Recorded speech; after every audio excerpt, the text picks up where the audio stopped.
की चोट पर मैं बहुत बहुत स्वागत आप सभी का। मैं हूं आपके साथ अमन चोपड़ा। इस्तीफे की सुनामी आ गई है। इस्तीफे की सुनामी आ गई है।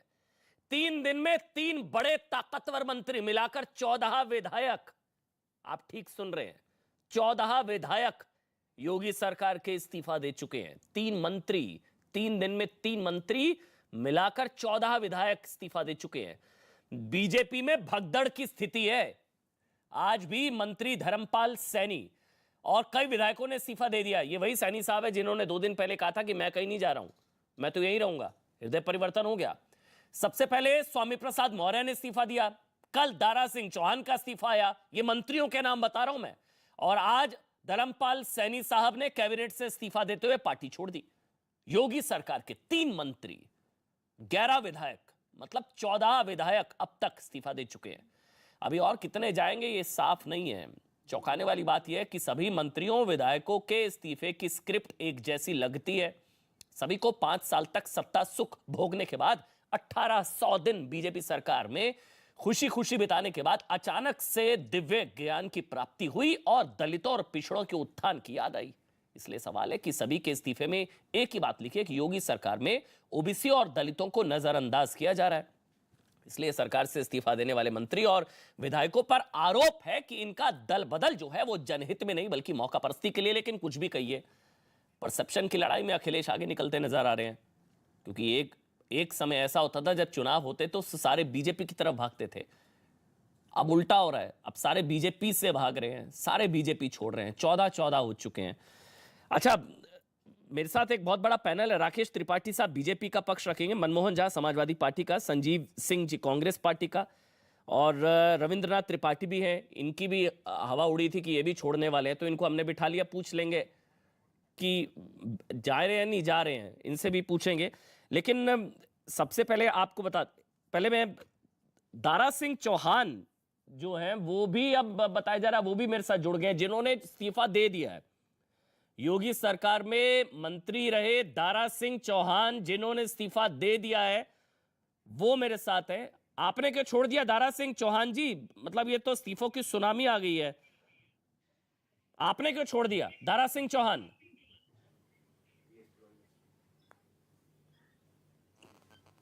आप जानते हैं कि 2017 में जब हम सभी पिछड़े समाज के तमाम जो नेता भारतीय जनता पार्टी में आए, इस भरोसे के साथ कि सरकार बनाना है, तो उत्तर प्रदेश के तमाम जो पिछड़े समाज के लोग हैं, जिनकी आबादी उत्तर प्रदेश में बहुत बड़ी है, इस प्रदेश के आधे से ज़्यादा इनकी आबादी है, सारे लोगों ने बड़ी शिद्दत के साथ, ईमानदारी, जिम्मेदारी के साथ भारतीय जनता पार्टी की सरकार बनाने का काम किया है। और ओबीसी के साथ साथ दलित समाज के लोग, इस प्रदेश का नौजवान, इस प्रदेश का किसान, अपनी खुशहाली के लिए सारे लोगों ने समर्थन देकर के भारतीय जनता पार्टी की सरकार बनाने का काम किया। लेकिन 5 साल सरकार चलने के बाद जब लगने लगा कि ऐसे समाज को इंसाफ नहीं मिलेगा, न्याय नहीं मिलेगा, इनके अधिकारों की रक्षा नहीं हो पाएगी, इससे आहत होकर के आप देख रहे होंगे कई दिन से सिलसिला शुरू हुआ है। कल हमने भी सरकार से अपना त्यागपत्र दे दिया है और जो लिस्ट बता रहे आने वाले दिन में आप लोग समझ सकते हैं कि कब थमने वाली लिस्ट है। जी, आप आहत हुए, 5 साल लग गए आपको आहत होने में। मतलब आपको लगने लगा, ये कब लगा आपको? जब चुनाव की तारीखों का ऐलान हुआ तब अचानक से लगा या पहले से लग रहा था? कब आपको लगने लगा कि हाँ भाई दलित और पिछड़ों की बात नहीं हो रही, अनदेखी हो रही है? दारा सिंह चौहान जी, क्या हुआ था? अमन जी, चूँकि सीधा साधा समाज और ईमानदार समाज है, बड़े ईमानदारी और निष्ठा के साथ पूरे पिछड़े समाज के लोगों ने भारतीय जनता पार्टी को समर्थन दिया था सरकार बनाने के लिए। दलित समाज के लोगों ने भी दिया था। इस प्रदेश के नौजवान को नहीं लगता कि आज पूरे प्रदेश का नौजवान जो सड़कों पे घूम रहा है अपने रोजगार के लिए, आज किसान जो घर में रहना चाहिए अपनी खेत के रखवाली के लिए जानवरों से, आज रात के ठंड के रात में भी चारपाई लेकर के अपने खेत में पड़ा हुआ है। आप नहीं देख रहे कि जिस तरीके से टीचर की भर्ती में क्या उनके साथ अन्याय हुआ, आरक्षण के साथ जो छेड़छाड़ हुई, आज कई महीनों से जाड़ा गर्मी बरसात में लाठी खा रहे हैं, जो अन्याय हो रहा है। और 5 साल तक, आपको भी पता है कि 5 साल का समय बहुत होता है, और सरकार का फैसला हर रोज़ कोई न कोई होता रहता है। शायद पिछड़ा समाज के लोग सोचे कि हम लोग पिछड़े, शायद हमारे अधिकार के बारे में कोई चर्चा होगी, हमारे संरक्षण के लिए कोई चर्चा होगी, हमारे सम्मान पहचान के लिए कोई चर्चा होगी, लेकिन सरकार के आखिरी दिन तक जब ऐसा नहीं लगा, तब चूँकि उसी समाज का मैं रहने वाला हूँ, पिछड़े समाज का, इसलिए आहत होकर के हमने अभी कल जो है सरकार से इस्तीफा दारा दे सिंह जी, दिया है। फिर तो आप भी पाप के उतने ही भागी हुए ना, आप उस सरकार का हिस्सा थे। मतलब आप कह रहे हैं वो दलित विरोधी, पिछड़ा विरोधी, कथित पिछड़ा विरोधी सरकार, कथित आप जो कह रहे हैं, तो आप भी तो उतने ही पाप के भागी हुए। आप तो सरकार का हिस्सा रहे, और इस कथित पिछड़ा विरोधी सरकार में इतने समय तक आप कैसे रह पाए? देखिए, ऐसा है, मैं कथित कहाँ से आप शब्द लाए मुझे नहीं पता है। मैं ये कह रहा हूँ कि हमारे भारतीय जनता पार्टी के नेता की सबका साथ सबका विकास, आपने भी सुना होगा कि शायद भरोसा किया कि शायद सबका साथ सबका विकास होगा। जो वंचित समाज के लोग थे, दलित समाज के लोग थे, पिछड़े समाज के लोग थे, इनको न्याय मिलेगा, इनका अधिकार मिलेगा। लेकिन 5 साल तक, और आपसे बता दूं कि हमेशा हमने उचित तो मंच 5 साल आप उचित चुप क्यों फोरम रहे? पे आप क्यों इस चुप बात रहे को 5 मैं साल? रखते आया हूँ भाई आप कि भी तो शायद उतने अब ही न्याय पाप के मिलेगा, भागी हुए इनके ना अधिकार फिर। की रक्षा हो पाएगी। लेकिन आज देख रहे हैं कि आज बहुत छोटी बड़ी बहुत सारी समस्याएं, बिंदुवार कभी चर्चा करेंगे, वन टू वन में बात करूंगा। लेकिन मैं समझ रहा हूं कि आज पूरे प्रदेश में जो हलचल पैदा है कि यह पिछड़े समाज, क्योंकि आपके मन में सब मीडिया के लोग कहते 5 साल तक आप लोग को नहीं देखा, आपने मलाई खाया। हाँ। मैं तो आज भी कहता हूं कि मलाई कौन कौन खा रहे हैं ये आप भी जानते हैं, कि जिन पिछड़े समाज के नाते सरकार बनी, जिन पिछड़ों के नाते आज लोग मलाई खा रहे हैं, लेकिन पिछड़े समाज को उनका अधिकार तक नहीं मिल पाया। इससे दुखित और राहत होकर के आज सारे लोग हट लेकिन रहे आप तो हैं, इतने और पूरा ताकतवर मंत्री समाज। सर, दारा सिंह जी, आप तो इतने ताकतवर मंत्री, कैबिनेट का पार्ट रहे, कैबिनेट का हिस्सा रहे, आपके होते सोते दलितों की अनदेखी, पिछड़ों की अनदेखी होती रही, और आप कुछ नहीं कर पाया, और चुनाव आया, आपको दलितों की याद आई। मतलब ये क्यों ना कहा जाए भाई, मौका परस्त हैं आप लोग, क्यों ना कहा जाए फिर? अमन जी, ये क्योंकि आपका जो दिव्य ज्ञान है मैं उसको सराहना करता हूँ कि आप इतने गहराई तक पहुँचे हैं। और ये मलाई जो 5 साल में 2017 में आप देखते हैं, डेमोक्रेसी में नंबर का महत्व होता है। ये तो बात समझते हैं कि संख्या बल पर ही किसी की सरकार बनती और बिगड़ती है। तो ये आपको संख्या की जिस पड़ी है, प्रदेश पिछड़ों में, की उत्तर पड़ी है? प्रदेश में सबसे ज़्यादा आबादी, आधे से ज़्यादा आबादी जिन पिछड़ों की है, दलित समाज की है, ये सारे लोगों ने पूरी शिद्दत के साथ भारतीय जनता पार्टी की सरकार बनाने के बाद, ये कुछ लोग जो मलाई खा रहे थे, आज ये तकलीफ हो रही है। मुझे नहीं पता मलाई कहाँ कहाँ तक पहुँच रही है, लेकिन ये मलाई खा रहे हैं, लेकिन गरीब की थाली तो कुछ पहुँचा नहीं, उनके अधिकार की रक्षा नहीं हो पाई। जो संविधान में जो अधिकार दिए गए थे, आज उनके साथ भी खिलवाड़ किया गया। तब जाकर के पूरे प्रदेश में इस पिछड़े समाज में जो विद्रोह की भावना पैदा हुई, क्योंकि उसी समाज का मैं रहने वाला हूं, जब मुझे लगा कि 5 साल तक इस समाज की रक्षा नहीं कर पाने के नाते नैतिक रूप से मुझे इस सरकार में रहने का अधिकार सीधा सा सवाल है, टिकट कटने का डर था क्या? अभी नवंबर में खबर आई थी कि 100 से 150 विधायकों की टिकट, सिटिंग एमएलएस की टिकट कटने वाली है, और आप नवंबर में ही आपका आखिरी ट्वीट है, मैं आपका ट्विटर भी चेक कर रहा था, उसमें आपने आखिरी ट्वीट किया है 22 तारीख को, 22 नवंबर को, जब मुलायम सिंह यादव को आपने शुभकामनाएं दी हैं जन्मदिन की, वो आपका आखिरी ट्वीट है 22 नवंबर 2021। तो ये नवंबर में जो 100 से 150 विधायकों की टिकट कटने वाले थे, उसका कोई लेने देना आपके इस्तीफे से? आपको भी टिकट कटने का डर था क्या, जो बीजेपी कह रही है? देखिए, ऐसा है, टिकट हमारे लिए टिकट महत्वपूर्ण नहीं है, हमारे वो समाज महत्वपूर्ण है, जो वंचित समाज है, दलित समाज है, पिछड़े समाज है, जो छात्र जीवन से जिनके बेहतरी, जिनके सम्मान और पहचान के लिए मैंने अब तक काम करते आया हूं, और मैंने कभी टिकट की लालसा नहीं रखी। और आपको पता होना चाहिए अमन जी कि जिस विधानसभा से मैं चुनाव जीता हूं, मैंने टिकट भी नहीं मांगा था, लेकिन पार्टी हाईकमान के कहने के बाद मैं चुनाव लड़ा। और आपको पता होना चाहिए कि पहली बार भारतीय जनता पार्टी उस मधुबन विधानसभा में इतिहास में पहली बार चुनाव जीतने का काम किया है, लड़ने के बाद। ये पिछड़े समाज की देन थी। नहीं, अगर आपको टिकट नहीं चाहिए, चलिए ठीक है। अब आप अखिलेश यादव के साथ जा रहे हैं, समाजवादी पार्टी के साथ जा रहे हैं, तो फिर सवाल ये है कि आप पिछड़ों के लिए जा रहे हैं। तो अगर आप कुछ अखिलेश यादव या समाजवादी पार्टी का कुछ काम गिनाएं जिनसे आप प्रभावित हुए, उन्होंने पिछड़ों के लिए ऐसा कुछ किया होगा जरूर, अगर आप गिना पाए या बता पाए जिनसे आप प्रभावित हुए। किसने क्या किया वो तो बाद में आपको पता चलेगा, लेकिन अभी तो जिस पिछड़े समाज के लोग, दलित समाज के लोग, हमारे जितने भी सहयोगी हैं, तमाम ऐसे समर्थक लोग हैं जिनके आशीर्वाद से, सहयोग से मुझे एक बार नहीं 3 बार पार्लियामेंट में जाने का मौका मिला था, जिनके आशीर्वाद सहयोग से मुझे उत्तर प्रदेश की विधानसभा में और पहली बार भारतीय जनता पार्टी उस विधानसभा में जीती है, जिनके आशीर्वाद से।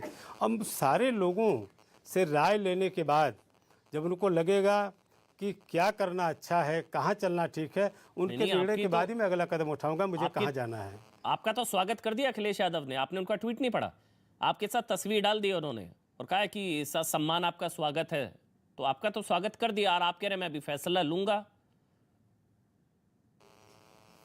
ठीक है, मैं उनको धन्यवाद देता हूं कि स्वागत कर वो स्वागत कर रहे हैं, मैं उनको धन्यवाद देता हूं कि शायद इस लायक हम लोगों को समझ रहे हैं।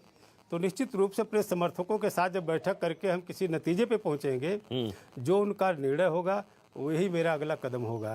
नहीं, लेकिन मैं बता पाऊंगा वही विस्तार सवाल से कि किसने क्या किया। दारा जी, फिर वही सवाल घूम कर आएगा ना कि अखिलेश यादव के कौन से कामों से आप प्रभावित हुए, समाजवादी पार्टी के कौन किससे कामों से आप प्रभावित हुए जो उन्होंने पिछड़ों के लिए किए, अगर आप बता या गिना पाए, क्योंकि आपने आरोप लगाया पिछड़ों की अनदेखी का। दारा जी, अभी आपको अमन जी मैं बार बार कह रहा हूँ, कभी आपको कैसे पता कि मैं कहाँ जा रहा हूँ, कितने ट्वीट किया, मेरे पास तो बहुत सारे लोगों के फोन आए। नहीं, वो तो अखिलेश यादव ने फोटो ट्वीट कर दिए। शुभचिंतक की बैठक करने के बाद, उनसे विचार विमर्श करने के बाद जो होगा कि किस पार्टी ने किसके लिए क्या किया है, तब मैं निर्णय लूंगा कि मुझे कहाँ जाना है। तब मैं आपसे ये बात फोटो करूंगा कब की है? फिर अच्छा, वो दोबारा तस्वीर भी दिखा दीजिए कौन भाई। क्या कर रहा है, किसके लिए क्या कर रहा है। वो तस्वीर आपने शायद देखी नहीं, वो तस्वीर कब की है जो अखिलेश यादव ने ट्वीट करी आपके साथ? वो फोटो कब खींची? वो फोटो कब की है? वो फोटो इस्तीफे से पहले मिलने गए थे या इस्तीफे के बाद खिंचवाई है? जो तस्वीर उनकी रेडी रहती है, यहाँ इस्तीफा होता है, वहां ट्वीट आ जाता है उनकी तस्वीर के साथ। मौर्य का इस्तीफा फोटो, सैनी का इस्तीफा फोटो, आपका इस्तीफा फोटो। तो फोटो पहले खिंचवा लेते हैं आप लोग या बाद में? फोटो कब खींची? अब आपसे ज़्यादा अब वो अमन जी, इस बात को आप समझ सकते हैं कि कब की होगी, आप पता लगा सकते हैं।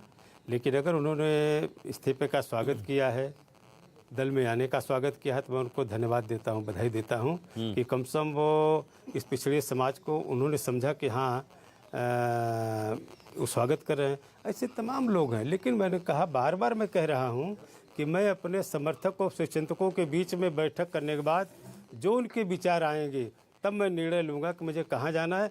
फिर विस्तार से बिंदुवार में आपसे अच्छा, अखिलेश यादव से मुलाकात हुई होगी ना आपकी? आखिरी बार कब मुलाकात हुई अखिलेश यादव से? कब बात हुई आपकी अखिलेश यादव से, अगर आप बता पाए? कब बात हुई, कब मुलाकात हुई अखिलेश यादव से? आखिरी बार कब मिले आप? इसका पता कर सकते हैं, आपको 2-4 दिन में सब पता चल जाएगी। भाई, ये तो डेमोक्रेसी, हर नेता को हर मिलने का अधिकार है, किसी से कभी भी कोई मिल सकता है। जी जी, मेरे तो दरवाजे हमेशा सबके लिए खुले रहते हैं और मैं भी लोकतंत्र पे भरोसा करने के नाते किसी से भी मिलने में मुझे कोई हिचकिचाहट नहीं है। नहीं, बिल्कुल आपका लोकतांत्रिक अधिकार है। बस एक आखिरी सवाल, आपकी सारे इस्तीफों की भाषा एक जैसी क्यों है? ऐसा लग रहा है एक जगह से छपके आ रहे हैं सारे। सौम्य प्रसाद मौर्य, सैनी साहब, आपके सारे इस्तीफे। आप उसका वो ड्राफ्टिंग देख लीजिए, आपको अंतर नज़र आएगा। लेकिन चूंकि अभी मैक्सिमम जो पिछड़े समाज के लोग हट रहे हैं, उनकी पीड़ा वही है। मैं कहना, छात्र जीवन से हम लोगों ने दलित समाज के लिए, वंचित समाज के लिए, पिछड़े समाज के लिए, अकलिय समाज या जो भी लोग रहे हैं जिनको न्याय और इंसाफ नहीं मिल पाया है, उनकी लड़ाई हम लोग लड़ते रहे हैं और आगे भी लड़ते रहेंगे। ठीक, हो सकता है सबकी सोच वही, सबकी पीड़ा वही हो। चलिए, शुक्रिया सर, बहुत बहुत शुक्रिया आपका, आपने समय निकाला न्यूज़ 18 के लिए और आगे की आपकी पॉलिटिकल पारी के लिए भाई शुभकामनाएं आपको। बहुत बहुत शुक्रिया। दारा सिंह चौहान। राकेश त्रिपाठी भारतीय जनता पार्टी से। राकेश जी, क्या हो रहा है भाई? भगदड़ मची हुई है भाई, सारे छोड़ रहे हैं, 14 विधायक छोड़ गए। मैं सिलसिलेवार नाम गिनाते रहूं अमन चुप नहीं। ये रमा निरंजन समाजवादी पार्टी से एमएलसी है ललितपुर से, सीपी चंद समाजवादी पार्टी से एमएलसी है गोरखपुर से, पप्पू सिंह है समाजवादी पार्टी से एमएलसी है बलिया से, नरेंद्र भारती समाजवादी पार्टी से एमएलसी है नोएडा से, अजीत बालियान बीएसपी से अलीगढ़ से, शत्रुघ्न प्रकाश एमएलसी है समाजवादी पार्टी से, सुभाष पासी विधायक है समाजवादी पार्टी गाजीपुर से, वंदना सिंह विधायक है बीएसपी की समाजवादी पार्टी आजमगढ़ से, अदिति सिंह विधायक है कांग्रेस पार्टी की रायबरेली से, और कल नरेश सैनी कांग्रेस पार्टी के विधायक और हरिओम यादव सिरसागंज फिरोजाबाद की समाजवादी पार्टी के विधायक और मुलायम सिंह यादव के समधी। ये 12 विधायकों के नाम मैंने अभी गिनाए हैं। तो आप भी दल बदलों के भरोसे हैं, कोई फर्क नहीं है आप में और ज्वाइनिंग हुई। ठीक है ना, आप भी दल बदलों के भरोसे कह रहा हूँ। नहीं, आपने बता दिया कोई फर्क नहीं है, अच्छी बात है। नहीं, मैं ये कह रहा हूँ ये पिछले 2-3 दिन की खबरों के आधार पर ये तय किया जाने लगा कि भारतीय जनता पार्टी में भगदड़ हो गई है। अरे ऐसा नहीं है भाई, जितने लोगों को छोड़ करके गए हैं उससे ज्यादा लोगों ने तो केवल पिछले 1 महीने में ज्वाइन किए। भारतीय जनता पार्टी आज उत्तर प्रदेश की जन आकांक्षाओं की पार्टी है, जिसने गांव गरीब किसान के लिए काम किया है। उत्तर प्रदेश में नरेंद्र मोदी जी के चेहरे पर पढ़ लीजिए, दलितों, पिछड़ों, वंचितों की अनदेखी कर रहे हैं आप लोग। 3-3 मंत्री इस्तीफा दे रहे हैं, आप कह रहे हैं कुछ नहीं है, कुछ हुआ ही नहीं, हुआ तो हुआ 3-3 मंत्री। राकेश भाई इसको गंभीरता से लीजिए ना। बिल्कुल गंभीरता से ले रहा हूं। आपने चूंकि वो अब डिबेट से चले गए हैं, वरना मैं सवाल पूछता। 1 सप्ताह पहले केवल जन विश्वास यात्रा में घोसी में मेरे साथ मंच साझा कर रहे थे और बड़ी बड़ी बातें इन्होंने मंच से कही थी। वो सारे जब आप ये अभी इंटरव्यू उनका ले रहे थे ना, तो वो सारी बातें मेरे कान में गूंज रही थी कि नरेंद्र मोदी जी जैसा कोई व्यक्तित्व मैंने देखा नहीं जिसने गरीबों के लिए, पिछड़ों के लिए, दलितों के लिए इतना काम किया है। योगी आदित्यनाथ जी अहरनिश काम करते हैं। ये सारे वचन अभी वो घोसी की सभा में व्यक्त कर रहे थे, केवल 6-7 दिन हुए हैं जी। अचानक ही हृदय परिवर्तन हुआ है। अचानक ही जानकारी हुई कि दलित और पिछड़े और गरीब जो है वंचित हो गए, इनको सत्ता में भागीदारी नहीं मिल रही है, इनको उपेक्षित किया जा रहा है। इनसे ये मेरा सवाल है, ये जानकारी इनको कब अचानक हुई? 2017 में सरकार में शपथ लेने के बाद 2018 में जानकारी नहीं हुई, 2019 में जानकारी नहीं हुई, 2020 में जानकारी नहीं हुई, 21 में नहीं हुई, 22 में जब आचार संहिता लागू हो गई तो अचानक ज्ञान प्राप्त हो गया। जब ये सारे आपकी पार्टी में आए थे तब भी इन्होंने ये तर्क दिया था, तब कौन सा ज्ञान प्राप्त हुआ था? ये बीएसपी से आए थे ना, स्वामी प्रसाद मौर्य जी। नहीं सुनिए ना आप, ये भी दल बदलू थे जब आपकी पार्टी में आए थे और अब आपकी पार्टी से आगे जा रहे हैं। जब आपने तोड़ा, जब आपकी पार्टी में आए तो गलत नहीं था, अब आगे चले गए तो दिव्य ज्ञान और पता नहीं क्या क्या। संजीव जी है कांग्रेस पार्टी से, एक बार मैं उनका कमेंट ले लेता हूँ। संजीव सिंह कांग्रेस पार्टी से। संजीव भाई जी, आज तो चेहरे पर मुस्कान है, बहुत मजा आ रहा होगा। नूरा कुछ नहीं, मजा तो आपको भी आ रहा है क्योंकि पीछे से कोच आप भी थे, तो इसलिए मजा तो आप भी ले रहे थे। क्या कर रहे थे? क्या थे पीछे से? क्या पीछे से कोचिंग आप भी करते थे जब हम लोग डीसी आपके डिबेट में लगातार वही चर्चा करते थे। तो आज इनके सम्मानित 1 दर्जन विधायकों, मंत्रियों ने अपने इस्तीफे में बातें लिखी।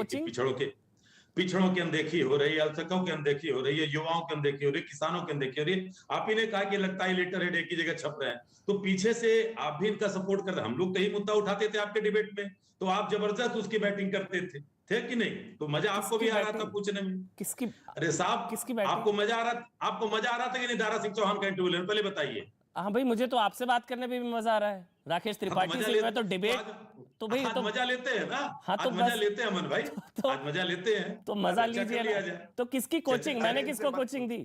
नहीं, जैसे वो दर्शक समझ रहे हैं, हम लोग लगातार डिबेट के दर्शक समझ रहे हैं, आपके दर्शक समझदार हैं, दर्शक समझ।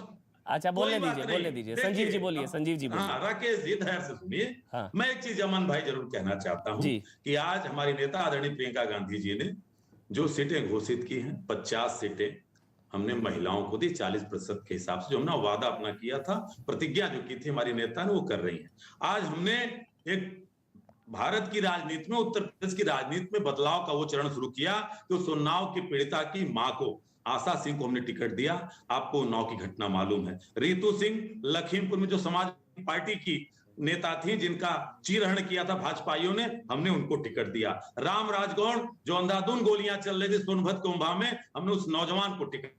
हमने पूनम पांडे जो आशा बहन थी हमारी, जिसके बाल खिंच खिंच के मारे गए थे, हमने उनको टिकट दिया। सदफ जाफर लखनऊ में पोस्टर टांग दिए गए थे, आज तक अजय मिस्टेनी के उनके बेटे का पोस्टर नहीं टांगा गया और हमने उनको टिकट दिया। और हमने अल्पना निषाद को दिया, जो लगातार निषादों की लड़े इलाहाबाद में। तो ये परिवर्तन है। दूसरी बात यहाँ पे स्पष्ट रूप से कह दूं, अभी आप बहुत अच्छा सवाल कर रहे थे कि जब आप भारतीय जनता पार्टी ने इनको लिया तब वो दल बदलू नहीं थे।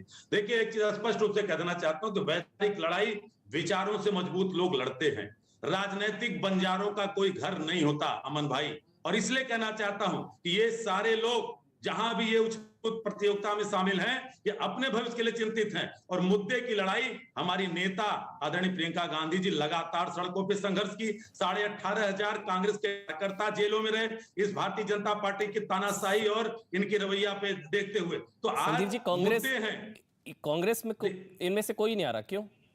देखिए, हम एक चीज जानना चाहते हैं, मैं और उस चीज कहना भी चाहता हूं कि जरूरत नहीं है।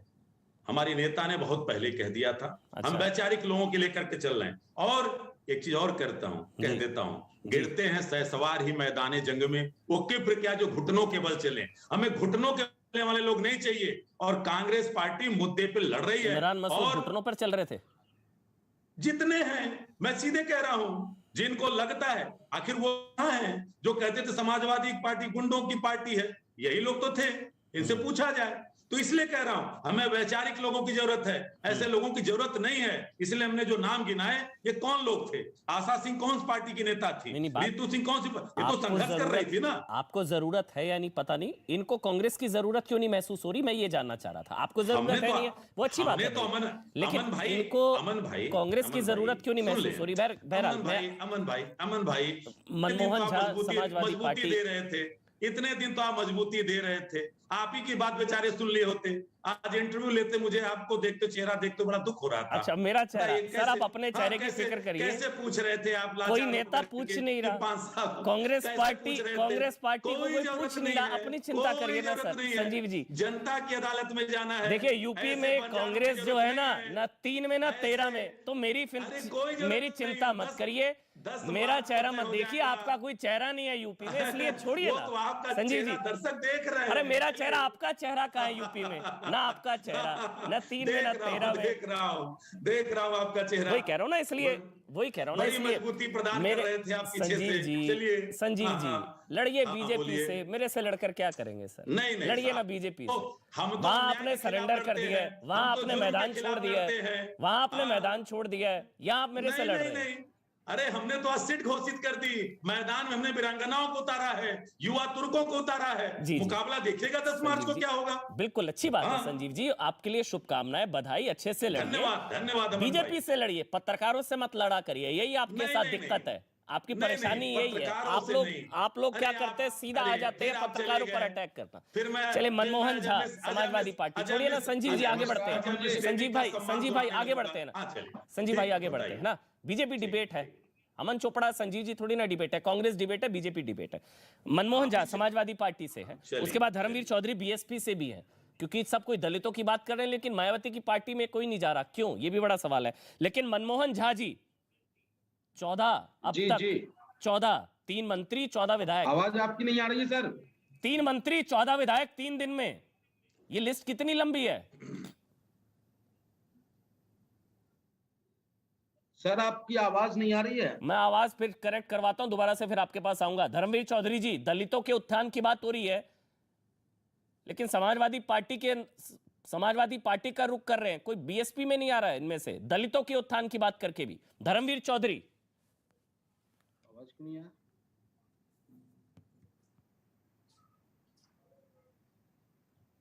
राज किशोर सिंह कैबिनेट मंत्री थे बस्ती से, वो आज बहुजन समाज पार्टी के प्रत्याशी प्रभारी के रूप में विधानसभा में डटे हुए हैं।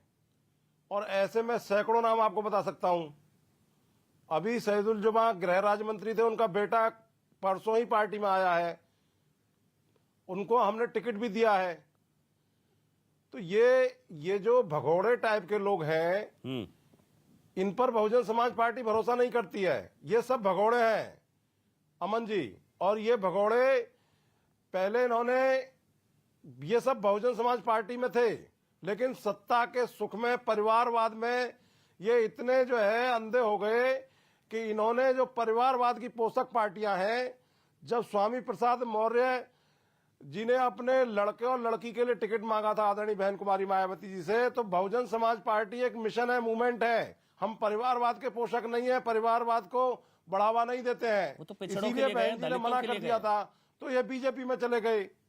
अच्छा, आपको अप्रोच किया था, मना कर दिया था? नहीं गए, ये अपने परिवार को बढ़ाने के लिए, अपने लड़के लड़की को आगे बढ़ाने के लिए, परिवार को बढ़ाने के लिए गए हैं।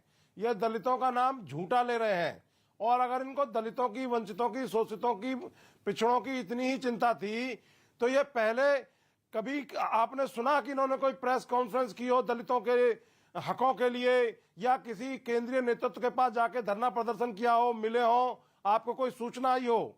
तो ये सत्ता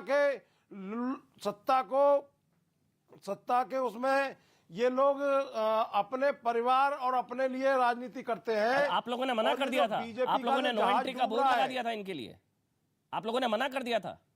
ये जितने हमारे यहाँ तो एंट्री नहीं है ना, हम तो भाई केशव प्रसाद, स्वामी प्रसाद मौर्य जी की जो डील हुई है, उन्होंने कहा कि मेरे लड़के को टिकट दीजिए, तो अखिलेश यादव जी ने कहा ठीक है। ऐसे ही बीजेपी ने कहा था कि मैं आपके लड़के को भी लड़ाऊंगा, मैं आपकी लड़की को भी लड़ाऊंगा। लड़के को लड़ाया था, हार गया। लड़की को लड़ाया, वो सांसद बन गई। तो अब इनके टिकट कट गए। बीजेपी में तो 200 विधायकों के टिकट कटने हैं। अच्छा, मतलब ये जो भगदड़ मची हुई है, ये जो 200 विधायकों के टिकट, तो ये भगोड़े लोग हैं। ये इनका कोई राजनीति में स्वार्थ सिद्धि का मतलब है, इनका राजनीति में सेवा का मतलब नहीं है। और ये जो लिखित स्टेटमेंट दिया जा रहा है, ये लिखित स्टेटमेंट भी एक ही जगह से टाइप करा के आ रहा है ये सारा मामला। तो ये जो जुमलों की ट्रेन झूठ की पटरियों पर दौड़ रही थी, कहां से टाइप हो रहे हैं इस्तीफे? ये अमन जी ये जो फोटो ट्वीट हो रहे हैं वहां से आ रहा है। ये प्रायोजित कार्यक्रम चल रहा है, क्योंकि बीजेपी और समाजवादी पार्टी दोनों मिली हुई है। ये भ्रष्टाचारियों को, ये इस तरीके के परिवारवाद को बढ़ावा देने के लिए मशहूर है। अच्छा। चाहे वो बीजेपी हो, चाहे वो समाजवादी पार्टी हो। मनमोहन झा जी, चूंकि इन दोनों का आपस में समाजवादी लोग हैं सारे, राजनीति नहीं करता, विचार की राजनीति करता है। अमन जी, आपने हमें सबसे कम टाइम क्यों दिया? नहीं कहा सबसे ज्यादा टाइम आपको ही दिया। आप अपनी पौने 2 मिनट बोले हैं। कम टाइम क्यों दे रहे बीएसपी को? पौने 2 मिनट दिया आपको। आपने किया है पूरे 5 साल में। समाजवादी पार्टी का एक एक कार्यकर्ता सड़कों पे नजर आया है, और आप और बहन जी सिर्फ ट्वीट तक ही सीमित रह गए। आपका कार्यकर्ता घर से कार्यक्रमों में जनता की आवाज, गोलियां भी चल जाएंगी। अभी आपके जो अखिलेश यादव एक भीड़ जो लेके घूम रहे थे, वो 10-10 प्रत्याशी झूठे आश्वासन पे भीड़ लेके आ रहे थे। और जब आप सारे भगोड़ों बीजेपी के लोगों को टिकट दे दोगे, तो जो 5 साल से पार्टी की जो सेवा कर रहे हैं वो कहाँ जाएंगे? वो डंडे और बंदूक लेकर के आ जाएंगे इनको मारने के लिए। और गुंडा पार्टी का चरित्र तो पहले से बनता जा रही है कि ये जो गुंडा पार्टी है समाजवादी पार्टी, ये इनको चुनाव नहीं लड़ने देंगे। आप देखिएगा, हो जाती है समाजवादी पार्टी, समाजवादी कहीं का रोड़ा भानुमती ने पुलवा जोड़ा, तो ये जो भानुमती का पुलवा अखिलेश यादव जोड़ रहे हैं, अभी तो जैन चौधरी का भी गठबंधन क्लियर नहीं हो पाया है। तो ये जो सत्ता की लोलुपता है, सत्ता के लिए जो आप लालायित है, सत्ता की राजनीति मिलने वाली नहीं है। आपसे कहना ये जो दलितों की, वंचितों की, शोषितों की जो ये गुहार लगा रहे हैं आने वाले लोग, और समाजवादी पार्टी ये पता नहीं है कि वह यादव महासभा का एजेंडा चलता है, और यादव महासभा में सारे यादव भर दिए जाते हैं। 27% का कोटा हो या कुछ और हो, तो ये जनता जानती नहीं है क्या? या आपके चेहरे को, सरकारों को इन दलितों ने, वंचितों ने। बड़ी खबर है, स्वामी प्रसाद मौर्य अखिलेश यादव से मिलने पहुंचे। बताया जा रहा है 8 से 10 बागी विधायक हैं उनके साथ। ये एक बड़ी खबर है, 8 से 10 बागी विधायक हैं, यानी कि लिस्ट बहुत लंबी है, सूची लंबी है अभी राकेश त्रिपाठी जी। और अब ये खबर आ रही है कि स्वामी प्रसाद मौर्य अखिलेश यादव से मिलने पहुंचे हैं। 8 से 10 बागी विधायक उनके साथ हैं। राकेश त्रिपाठी जी, बचा के रखिए ना, चुनाव से पहले ही अब अल्पमत में आ जाए सरकार। जिस स्पीड से जा रहे हैं वो 2 दिन में 14, और अभी पहला वोट जो है 10 फरवरी को पड़ना है, ये उससे पहले ही ना खेला हो जाए, मेला होवे, खेला होवे। नहीं हो। देखिए, उत्तर प्रदेश में अमन जी आप जानते हैं, भारतीय जनता पार्टी के पास अपनी विधायक 312 और सहयोगी मिलाकर के 325 हम जीत करके आए थे। जाहिर सी बात है, सारे विधायकों को टिकट रिपीट हो जाएगा, ऐसा संभव नहीं है। जरूर कुछ ना कुछ ऐसे लोग हैं जिनकी परफॉर्मेंस अच्छी नहीं रही है, जनता के साथ जुड़ाव नहीं रहा है। उनके यहाँ पार्टी के सर्वे में, पार्टी के कार्यकर्ताओं के द्वारा दिए गए फीडबैक में, जनता से जो फीडबैक मिला है, कुछ लोगों के संकेत जरूर हैं कि कुछ लोगों के टिकट कट सकती हैं, और ऐसे सभी लोगों को जिनको एहसास हो गया है कि भारतीय जनता पार्टी उनको टिकट रिपीट नहीं करने वाली है, वो निश्चित तौर पर अपना रास्ता दूसरी जगह तय करने की कोशिश कर रहे हैं। लेकिन मैं इतिहास के पन्नों से एक उदाहरण बताऊंगा। खबर थी 100 से 150 की टिकट कटनी थी, तो क्या 100 से 150 छोड़ने वाले हैं? नहीं सर, कुछ लोग छोड़ सकते हैं, तो कुछ लोग छोड़ते हुए तो दिखाई दे रहे हैं। आप निश्चिंत रहिए, ये बरसात के पहले पानी से ही जिसकी धुलाई हो जाती है ना, ये आचार संहिता लगते ही तुरंत धुलाई होना शुरू हो गई। ये धुल करके बाहर निकल जाएंगे, जिनको जाना है वो जाएंगे। लेकिन मैं इस बात को कह रहा हूँ, योगी आदित्यनाथ जी और नरेंद्र मोदी का चेहरा इतना बड़ा है। त्रिपाठी जी ये तो है ना, त्रिपाठी जी ये तो है, जब ये आपके साथ थे तो जीत की गारंटी थे, दल बदलू हो गए, छोड़ गए, तो अब ये टिकट कटने का डर है और ये लोग बागी हो गए। ये जब आपके साथ थे तो जीत की गारंटी थे, इन्हीं के भरोसे कहते थे ना। स्वामी प्रसाद मौर्य, मतलब 14 में से 10 से 11 ओबीसी नेता हैं, ओबीसी चेहरा है तीनों, जो स्वामी, सैनी और दारा सिंह चौहान, तीनों ओबीसी चेहरा है। तो ये तो आपके लिए चिंता का विषय है ना। अब ये चले गए तो किसी काम के नहीं, आपके साथ थे तो बड़े काम के थे। देखिए, काम के हैं या नहीं है, ये घुसपहमी कई लोगों को हो जाती है। मैं इसलिए उदाहरण देकर के बता रहा हूँ। वर्ष 2014 में बहराइच से हमारी एक सांसद निर्वाचित हुई थी, सावित्रीबाई फुले। 4,32,000 वोट पाकर के निर्वाचित हुई थी। घुसपहमी हो गई कि अपने दम पर मैं वोट पाई हूँ और कांग्रेस पार्टी ज्वाइन कर ली। अच्छा, एक और विधायक की खबर उड़ी थी, रविंद्रनाथ त्रिपाठी जी, एक और विधायक की खबर उड़ी थी अभी सोशल मीडिया पर, ये भी जाने वाले हैं। रविंद्रनाथ त्रिपाठी मेरे साथ विधायक जी लाइव बैठे हैं, हो सकता है इनके जाने से पहले आखिरी इंटरव्यू हो इनका बीजेपी वाला। रविंद्रनाथ त्रिपाठी जी, आपकी भी खबर आई थी, आप भी जाने वाले हैं? देखिए अमन जी, सबसे पहले मैं आपको धन्यवाद देना चाहता हूं और मैं आपसे अनुरोध भी करना चाहता हूं कि पहले आपने जो शब्द प्रयोग किया है उस शब्द को वापस ले लें कि ये आखिरी डिबेट है, आप भी जाने वाले हैं। मैं साफ कर रहा हूं कि तन समर्पित, मन समर्पित, ये पूरा माने जीवन का हर क्षण समर्पित, वह समर्पित है केवल भारतीय जनता पार्टी के लिए। और भारतीय जनता पार्टी रविंद्र त्रिपाठी के शरीर के अंदर अगर एक बूंद खून बचा है तो वह भी भारतीय जनता पार्टी के लिए समर्पित है। एक एक खून का कतरा भारतीय जनता पार्टी के लिए समर्पित है। कुछ अवांछनीय तत्वों के द्वारा, अमन जी, कुछ अवांछनीय तत्वों के द्वारा इस तरह की भ्रांतियां फैलाई गई हैं। मैं 1991 से भारतीय जनता पार्टी का एक साधारण कार्यकर्ता होते हुए, बूथ अध्यक्ष होते हुए, आज अगर मैं विधायक हूं तो भारतीय जनता पार्टी की देन है। इसके साथ साथ कुछ लोग, अभी सैनी साहब भी 11 तारीख को यही कह रहे थे, जिन्होंने आज छोड़ दिया ना। सुनिए ना त्रिपाठी जी, जिस विश्वास के साथ आप बोल रहे हैं ना, मैं बीजेपी का कर्मठ कार्यकर्ता और जीवन भर ताउम्र बीजेपी में रहूंगा, अभी 11 तारीख का एक वीडियो मैंने ही ट्वीट करा था, वो भी कह रहे थे कि नहीं मैं तो बीजेपी में ही रहूंगा, बीजेपी में ही रहूंगा, कहीं नहीं जाऊंगा। अब वो भी पलट गए। हम आपका ये वाली बाइट आपकी संभाल के रखूंगा। आप संभाल के रखिए और ऐसे लोगों को बता भी दीजिए जो पिछड़ों दलितों की बात करते हैं। रिकॉर्ड निकाल के देख लें, आंकड़ा निकाल के देख लें। आज अगर हमने उत्तर प्रदेश यशस्वी मुख्यमंत्री श्रद्धेय आदरणीय योगी आदित्यनाथ महाराज जी ने अगर सबसे ज्यादा सरकारी नौकरियां जो 5 लाख देने का काम किया है, तो उसमें सबसे ज्यादा पिछड़ों और दलितों को देने का काम किया है। और जो आवास, प्रधानमंत्री आवास हो चाहे मुख्यमंत्री आवास हो, सबसे अधिक अगर किसी ने देने का काम किया, आकर के देखिए, गांव में आकर के देखिए। वो कह रहे पिछड़ों की अनदेखी हो रही है त्रिपाठी जी, पिछड़ों की अनदेखी हो रही है, इसलिए गए हैं सारे। ये कोई साबित कर दे, ये साबित कर दे तो राजनीति से संन्यास ले लूंगा। पिछड़ों की अगर देखना है तो आकर के हमारे भदोही विधानसभा में देख ले लोग। एक अपनी टीम बना दीजिए अमन जी, एक टीम बना दीजिए और सर्वे करवा लीजिए। सबसे ज्यादा अगर सम्मान मिला है तो भारतीय जनता पार्टी में पिछड़ों को मिला है, दलितों को मिला है। तो इनको आप संभाल के क्यों नहीं रख पाए? ये 14 विधायक सारे के सारे गलत है, आप सही है। नहीं, ये 14 के 14 गलत है और आप सही है। अमन जी, एक और नोट कर लीजिए आप, और संभाल के रखिएगा।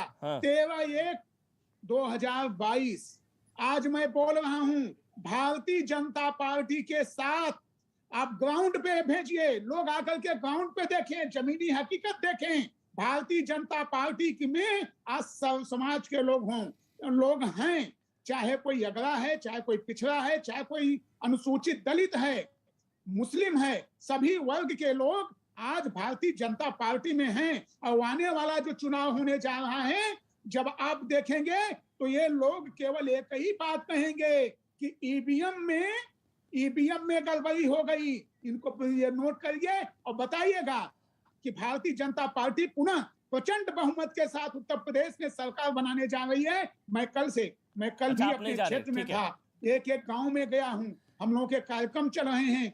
जनता जिस तरह से पुनः माननीय योगी आदित्यनाथ महाराज जी के लिए उनको पुनः मुख्यमंत्री की उत्तर प्रदेश की बागडोर देने के लिए लालायित है। देखिए, कम से कम आपको सुनकर त्रिपाठी जी के चेहरे पर थोड़ी मुस्कान आई। राकेश त्रिपाठी थोड़ा सा मुस्कुराए कि चलिए एक ने तो आश्वासन दिया, मैं नहीं जा रहा।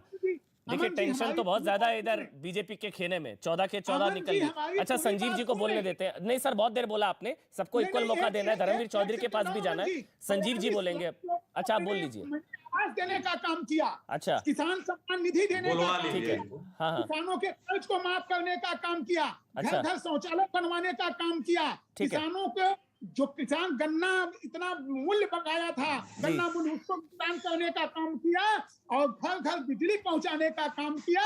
जहां लोग अंधेरे में रहते थे, जहां केवल पूर्ववर्ती सरकारों में 1-2 जनपदों में केवल बिजली दी जाती थी, और आज हमने प्रत्येक जनपदों में एक गरीब परिवार बनवासी। चुनावी रैली नहीं है, अब ये रैली नहीं है, भाषण नहीं, भाषण थोड़ी ना, चुनावी रैली का मंच थोड़ी ना है।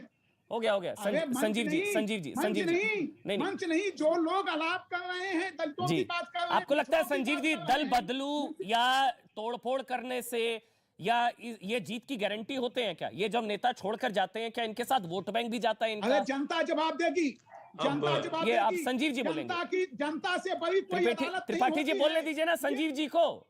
संजीव जी आप बोलिए। जनता की अदालत देखिए, अमन जी संजीव त्रिपाठी जी को थोड़ा शांत, हो गए शांत, बड़े बावले हो गए। गारंटी होते हैं क्या? हाँ, नहीं वो बता दूं क्योंकि आपकी सरकार को 70 साल थी। लीजिए, अब सुन नहीं पाएंगे। आपने क्यों नहीं दिया? क्यों नहीं दिया? भदोही से आपको अच्छी तरह जानता हूँ, थोड़ा सुन लेना त्रिपाठी जी, अब सुन लीजिए थोड़ा। देखिए क्या है अमन जी, आइए भदोही देख लीजिए ना कभी। हाँ, ठीक है, आइए, जो विकास हुआ है पिछड़ों को देख लीजिए, दलितों को देख लीजिए। चलिए अब आप संजीव जी को बोलने दीजिए, ऑडियो बंद कर दीजिए भाई, संजीव जी बोलेंगे। आपका विकास वाराणसी के थाने में है, मालूम है। अब सुन लीजिए पहले, जो नारी ने आपके ऊपर उत्पीड़न का आरोप लगाया तो वो विकास आपका मालूम है। दूसरी तरफ अमन भाई, देखिए क्या है कि आज भारतीय जनता पार्टी कि ये तमाम जो विधायक और मंत्री जा रहे हैं, एक्चुअली क्या है कि वो मोदी और योगी जी की जो बूस्टर डोज नहीं लेना चाह रहे हैं। 17 में पहली डोज ले ली, साथ में 19 में लोकसभा वाली डोज ले ली, अब बूस्टर डोज नहीं ले रहे हैं। अब ये राकेश जी समझे कि भाई क्यों नहीं जा रहे हैं। दूसरी तरफ हम मुद्दे पे चर्चा कर लें। देखिए, ऐसे इनके बारे में छोड़ दें, मैंने कहा ये राजनीतिक बन जा रहे हैं, इन पे चर्चा नहीं करूंगा। मुद्दे कहां हैं? आज युवा आज पूछ रहा है अनुदेशक के मामले में, विशेष बीटीसी के मामले में, बीपीएड के मामले में, कंप्यूटर टीचर के मामले में, ग्राम प्रहरी के मामले में, आज कहां है? केवल आश्वासन। और आपको बता दूं, अपराध के नाम पे अभी आपने आपके चैनल पे ही सुना था कि अभी आपने लखीमपुर कांड में आप लोग कह रहे थे कि साहब वहां पे अजय मिस्टेनी जिम्मेदार नहीं है, उनका लड़का जिम्मेदार है, जबकि हम सब ने देखा कि अजय मिस्टेनी ने अपने इस बेटे को उकसाने का काम किया। मैं पूछना चाहता हूं कि कानपुर की घटना हुई थी, 3 दिन की बेहता को, खुशी दुबे को आपने किस आरोप में कर दिया? अगर अजय मिस्टर टेनी का लड़का जिम्मेदार है और